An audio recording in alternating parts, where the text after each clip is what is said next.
Here's the thing, if you look at Kanye West, this is my favorite example. Kanye is, I don't even know if it's intentional. It's probably not, but Kanye comes out with an album and then he does something crazy to stay in the news. Then he comes out with an album, then he does something crazy to stay in the news. Now, if you look at it, just you can look these up. I'm not going to go into detail, but he put out, College Dropout or whatever his first. I'm a big Kanye fan, by the way. And then he went on TV and during Katrina and said George Bush hates black people. Okay, made household news. Everyone knew who he was. Then he comes out with another album, and then he does that thing at the VMAs, right? That interrupted Taylor Swift and said, I'm gonna let you finish, and Yeah, said yeah. Beyonce should have won the award, right? And then he comes out with another album, which was like 808s and Heartbreaks or something like that. And then after that, and then he gets his whole Kim Kardashian thing, right? And or other stuff. I mean, he's so. What am I trying to say is that people at the end of the day, like, recognize your brand, remember you. They don't remember exactly why, right? So I've written some very controversial things, but they were just honest things. And, I wasn't, I mean, sometimes I'll mess around. I'm not going to lie. Like, sometimes I'll mess around and write something that I know is just going to just drum up the industry.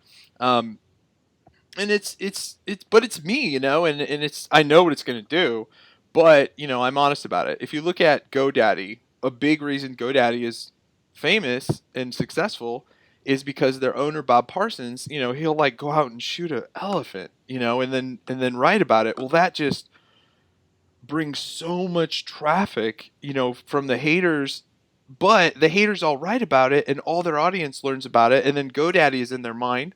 GoDaddy is in everyone's mind, and a lot of them don't even know why. Why do I remember GoDaddy? Well, they must be the best, right? So, that's the thing is like even at pretty much any internet marketing event, it's hard to be in internet marketing and never come across my site.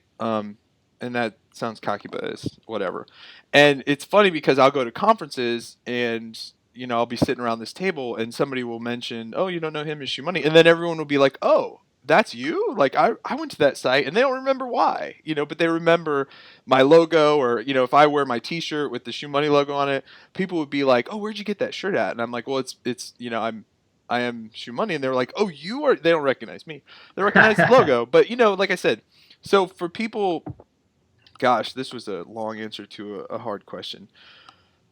People who are just starting out, if you want to brand yourself, if you want to do stuff, and again, I had no plan for this. I'm just kind of reverse engineering how Mm. mine worked.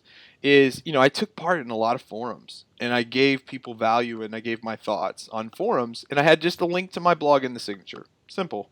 And so that was, Digital Point Forums was the biggest refer of traffic to my blog for many years. And it's just because there were posts on there that were shared a lot, and I taught people how certain things works. And here's the thing is everyone's an expert on something. Quit trying to follow the latest trend, right? Look at what because people are like, if you were to start tomorrow, what would you do? And I'm like, I would build something cool that I like, and then I would share it with everyone. I mean, that's what I've always done. That's all I've found success, and that's what I know how to do. And it is, and I'm not the best. I've actually had to learn how to run a real company and have real employees and all that. That was, and I'm still not the best at it. And it's still an educational experience every day.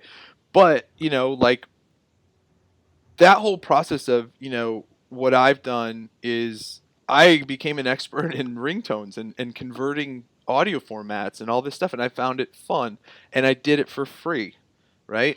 My own advertising thing, I wrote that, and a lot of people were like, "Yeah, but I don't know how to program." Guess what? I didn't either. I went out to Barnes and Nobles, and I was broke as a joke, and in debt, and so the book was like $80, but I mean, and I'm not telling you to do this. I'm just telling you what I did. Okay, I like went to the bin where they were 80% off, and then I took a sticker and I put it on that book and went up there, and of course they're like, this one isn't this price, and I was like, I don't know, what it mean. I just, and then they give it to you, right? So I'm just saying, do what it takes. Just what do you have to lose? I mean, everyone comes up with all these reasons why they won't be successful. And I talk to people every day and I'm like, there's really not a secret, and it's not going to happen overnight. I mean, for me, it did happen overnight, but it was because I had built this thing that I really liked and shared with other people. And if you look at a lot of successful things like Facebook, those guys did that because they thought it was funny and it was fun for them to make, and they got, yeah, Zuckerberg got in deep trouble from the university and all that stuff, but that was fun for them. And for me, everything I've done, even my company now, I do all the copywriting for our clients and I don't charge them for that, which a lot of people are like, dude, you are insane. Like, what? And I've charged companies, 20 grand to do copywriting in their email sequences, but I really like it. And the one negative thing, pitfall wise, some people refer to them as failures, whatever. I'm not a big fail is such like a big nichey word or fun word to say, Mm. like, oh, you fail, and if you look at auction ads, even though I had it 4 months and I sold it for a lot, um, some people, if you actually look at the revenue we were doing and how fast we were growing, people say, if you knew how much I paid for it, you would probably say, or sold it for, you'd probably say I was crazy to sell it for that much, but I was done with it for the most part. I mean, I've got 20,000 publishers. It's me and one other person. I know, like, so I sold, but it was an so I always say, like, you know what? I don't regret anything. Like NextPimp, amazing mobile site. I lost focus on that. I moved on to something else. So I've had many things that have slowly died off because I lost focus, lost interest. Um, but with this new company, in that every client is like a new company to me, and I immerse myself with them. I talk with them all the time. I'll give them marketing advice on other stuff just because I love it, and honestly, like, one of my goals is to retire, I don't know, within the next so many years, and just I want to set up a nonprofit and go out to people who are actually doing stuff and really trying and just help them, because, and not because I want to be charitable or whatever. I just love it, and I especially love, like, what we do for companies is crazy, because they don't, and people in internet marketing, even the ones that buy every info product and consume it and stuff, way undervalue what they know. Even if they're not successful in trying to do stuff, the techniques they've learned, like, they go into a company or start a consulting service. I know a local kid here didn't do well in pay-per-click or affiliate marketing, but he learned all these copywriting techniques and he learned how to do pay-per-click. And to a company like a brick and mortar company, or even, like, somebody who's online, it's so valuable to them. So I Mm. think a lot of people out there, I would just want to say, like, for those who haven't been successful, like, just don't undervalue what you've learned, because it's a difficult, highly competitive, and because the market's shrinking so fast in the make money online space or the dating space or all these other things. Amazon's killing their affiliate program. These guys are learning what it's kind of the playbook. These companies learn what you do to make them money as an affiliate, Mhm. and then they do it in house, right? So an affiliate's life is feast and famine. We're rich, we're poor. So it's, just be smart about your money when you make it and put it away. Luckily, I had a wife that enjoys putting money in the stock market and other places. So Oh, that's awesome. yeah, That's because if I was single, I'd have made it rain everywhere. So awesome. Great advice, actually. So, I guess the lesson here is one, do what you love, give it away, don't undervalue, share. Is there any specific marketing stuff that you recommend people not do? Anything that you'd say, hey, this is actually a pitfall, don't do it. yeah, I mean, I think the biggest thing is not to chase the latest trend. I mean, a lot of people, and even companies we work with, down to affiliates, they'll read about, I'm doing this, and I'll talk about the ringtone industry and I demonstrated how I did that. Well, a lot of people invaded that and lost money because guess what? I've got 5 years of experience on, like, I have unreal data. And I tell them that too. It's like, all right. So my point is, don't chase the latest thing. Like, every time there's a new thing, there's info products about how to make money with it. Right, right. Pinterest, Facebook, Facebook pages. I mean, boosting a Facebook page is simple. You make something. You just make your normal post and one that catches fire naturally. Put $10 on it, and it'll reach way more people with $10. And just there's little stuff like that. I think that it's fun to experiment with yourself. So marketing don'ts. Don't buy info products if you're just starting. I mean, like I said, an info product to me was a book on how to write PHP, and I still am not very good with it, but I pretty much can program in any language there is. Not very well, but get it at least to a fun point, and I find that interesting. Don't do something you really are just doing to make money, because it won't last. If people will say, "Oh, start a blog about finance," there's so much money in that. Well, if you don't care about finance, then whatever. I mean, I think we're getting back into the do what you love, and I'm not avoiding your question, but I'm digressing. Um, so the marketing don'ts, definitely, you don't have to blow a bunch of money. There's no magic bullet out there, and there's no product you're going to buy that's going to change your life overnight. That's just bullshit. Um, those things. Now, if you're in that, I recently sold something called the Amazing Selling Machine, which is an excellent product.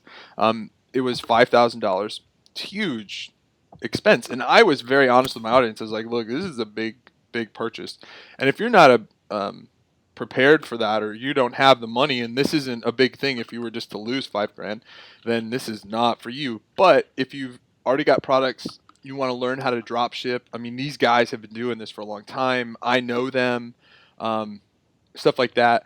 I mean, so the big don'ts. I could go into email marketing, the absolute things you don't want to do from our statistics. I could go into, affiliate marketing and things that I failed with. I mean, affiliate marketing is just be careful. Take it. I think the big thing is to take everything slow and learn from it, right? And just learn and say, okay, track everything that you do. Start small. Look at what's working, what's not. Build from there. And just like I said, but that kind of like, if you don't like it, you're not going to care and you're going to give up because so and so told you to do this. If I could just like Sure. so just real quickly, email marketing, don't send huge images. They have a much higher spam report ratio, a much higher unsubscribe rate. Mm. For affiliate marketing, don't spend any money. Just flirt around, place links on forums or whatever as you're talking about the subject. Don't be spammy. Um, I refer to it as content marketing. Is Mhm. a good way to do it. And then for businesses, um, businesses that want to build, just build a relationship with your customer and stop trying to be like Acme Widgets and be like, John Johnson behind the company and relate to your customers as they get on your email list and give them value stuff. So that's kind of a three-prong thing, but That's a great advice. Great advice. So if you could give a newbie entrepreneur one, if you could give any tip, but you can only give one, what would that be? Just one, nothing else. I'm gonna sound like a broken record.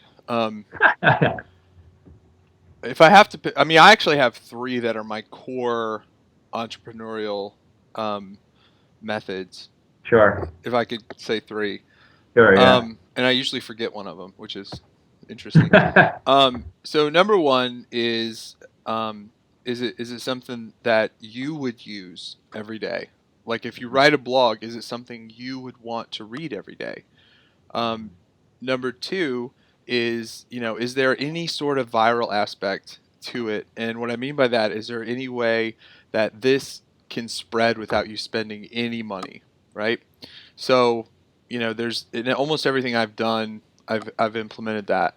Um, and number three is there some sort of revenue, from it? Like, you don't always have to have a plan for it. I mean, maybe the biggest plan is just to get traffic and to grow.